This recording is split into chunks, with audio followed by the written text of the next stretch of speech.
रूस और यूक्रेन में लंबे समय से लड़ाई जारी है और तमाम कोशिशों के बावजूद भी इस पर रोक नहीं लग पाई है। हर गुजरते दिन के साथ ये लड़ाई और भी घातक होती जा रही है। अब तक दोनों ओर से किए गए हमलों में कई निर्दोष लोगों की मौत हो चुकी है और कई घायल हुए हैं। इस बीच रूसी राष्ट्रपति व्लादिमीर पुतिन ने यूक्रेन के साथ शांति वार्ता की बात की है। यह ऐलान अब तक की सबसे बड़ी कूटनीतिक राहत बताई जा रही है। रूसी राष्ट्रपति व्लादिमीर पुतिन ने कहा कि यूक्रेन पर शांति वार्ता हो सकती है, बस उनकी दो शर्तें हैं।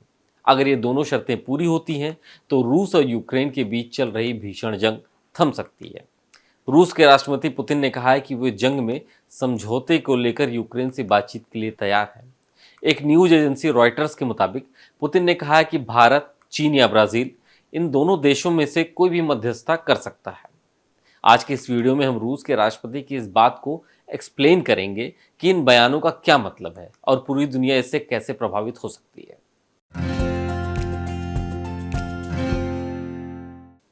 नमस्कार, मेरा नाम है अभिषेक पांडे। फरवरी 2022 से रूस यूक्रेन में युद्ध जारी है। इस युद्ध की वजह से दोनों देशों को ही भारी जान माल का नुकसान हुआ है। दोनों ही देशों में सैन्य अभियान में हजारों लोगों को अपना घर छोड़ना पड़ा है। ये एक ऐसी लड़ाई बन गई है जिसमें कोई भी देश पीछे हटने को तैयार नहीं है। यूक्रेन के पीछे नाटो, पश्चिमी देशों का समर्थन है तो रूस खुद में एक महाशक्ति है।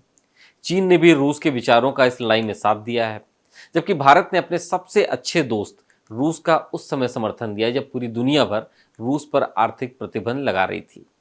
इसी के साथ भारत ने अपनी ओपन फॉरेन पॉलिसी के चलते रूस और यूक्रेन दोनों से ही बातचीत जारी रखी। भारत की ओपन फॉरेन पॉलिसी की सराहना खुद रूस और यूक्रेन दोनों देशों ने भी की है, क्योंकि भारत ने हमेशा से ही दोनों देशों के हितों की बात की है और युद्ध रोकने को कहा है।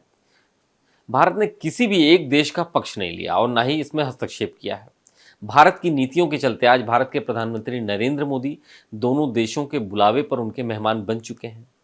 अब बात कर लेते हैं कि भारत के पीएम मोदी ने जब से रूस और यूक्रेन का दौरा किया है और शांति बहाली के लिए मध्यस्थता की पेशकश की है, उसके बाद से ही दोनों देशों ने आपसी बातचीत के बारे में सोचना भी शुरू कर दिया है। खबरों के मुताबिक रूसी राष्ट्रपति व्लादिमीर पुतिन ने समझौता और शांति का एक प्लान तैयार किया है। ये भी बताना जरूरी है कि जब से युद्ध चल रहा है तब से ये दूसरा मौका है जब बातचीत की पेशकश शुरू की गई है। युद्ध के पहले ही सप्ताह में रूस और यूक्रेनी वार्ताकारों के बीच में बातचीत हुई थी, लेकिन इस्तांबुल में प्रारंभिक समझौता तो हुआ लेकिन कभी लागू नहीं हो सका। अब रूस को लगता है कि वही पुराना ये प्रारंभिक समझौता इस नए वार्ता के आधार के तौर पर काम कर सकता है। फरवरी 2022 में युद्ध शुरू होने के कुछ दिनों बाद रूस और यूक्रेन के बीच में इस्तांबुल में कई दौर की बैठकें हुई थीं। इसका मकसद जंग रोकना ही था। मीडिया रिपोर्ट्स के मुताबिक रूस के राष्ट्रपति पुतिन ने उस वक्त जंग रोकने के लिए दो शर्तें रखी थी। तब रूस ने यह शर्त रखी थी कि यूक्रेन को दोनेत्स्क, लुहांस्क, खेरसोन और जपोर्जिया से अपने सैनिक हटाने होंगे।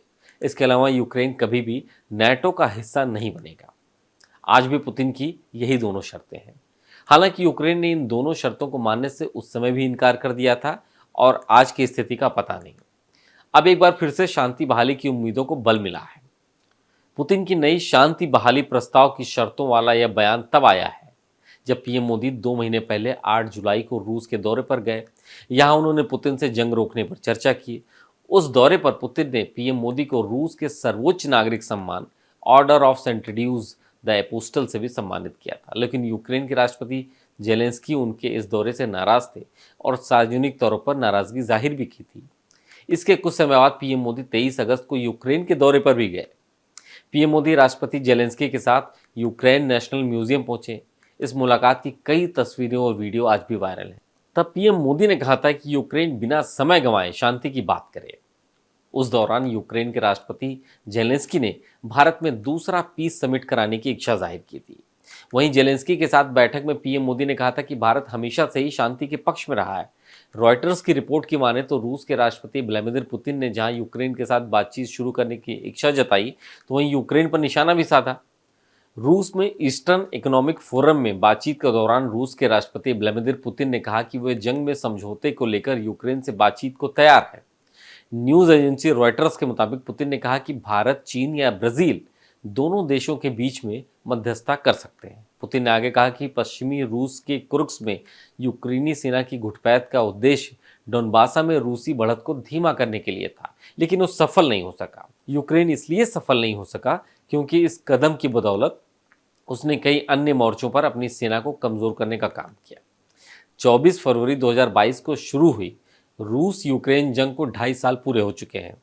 इस बीच अब तक यूक्रेन के 10,000 आम नागरिकों की मौत हुई है, जबकि 18,500 लोग घायल हुए हैं। यूक्रेन का दावा है कि रूस लगभग 3.5 लाख अपने सैनिक गंवा चुका है। इस बीच अमेरिका ने रूस की 500 रूसी कंपनियों पर प्रतिबंध लगाए रखा है। दूसरे विश्व युद्ध के बाद यह पहली बार ऐसा है जब रूस की धरती पर किसी विदेशी ताकत ने कब्जा किया हो। यूक्रेन ने 2 सप्ताह में रूस के 1263 वर्ग किलोमीटर इलाके पर कब्जा कर लिया। यूक्रेन का दावा है कि रूस ने 2024 के 8 महीने में जितने इलाके पर कब्जा किया, उससे ज़्यादा ज़मीन यूक्रेन ने 2 हफ्तों में कब्जा ली है। इस भीषण लड़ाई के बीच रूसी राष्ट्रपति के शांति बहाली के प्रस्तावों पर अब यूक्रेन को तय करना है कि बात करनी है या नहीं।